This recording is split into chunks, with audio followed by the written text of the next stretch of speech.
If you want to scan a QR code in Alight Motion, the process is actually much easier than most people think. The main thing to understand is that Alight Motion itself does not have a built-in QR scanner.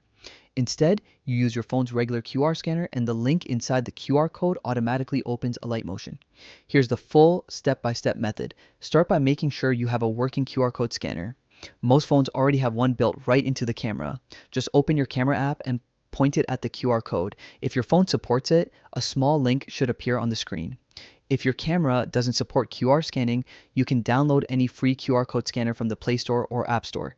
They all work more or less the same, so choose one with good reviews. Once you have a scanner ready, point it directly at the QR code you want to use for Alight Motion. Try to hold your phone steady and make sure there's enough light so the code is clear. The scanner should read it instantly. If the QR code is saved as a picture and not printed, open your QR scanner app and look for an option like Scan from Gallery or Upload Image. Then choose the QR code photo. The app will detect it the same way as scanning from the camera. When the QR code is scanned successfully, you'll see a link on your screen. Tap that link. If it's an Alight Motion preset, it will automatically redirect you to the Alight Motion app.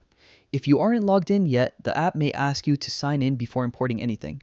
After that, the preset, effect, or project should load right away. Some QR codes are designed to give you access to presets like transitions, shake effects, overlays, or full project templates that other creators share. In some cases, QR codes can unlock importable content that looks similar to features found in the Pro version.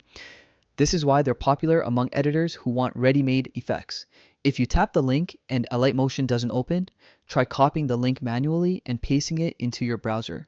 Sometimes the app needs to be open in the background to detect the import.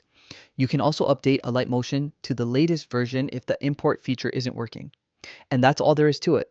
Using a QR code with Alight Motion is basically just scanning it with your phone and letting the app import the preset automatically.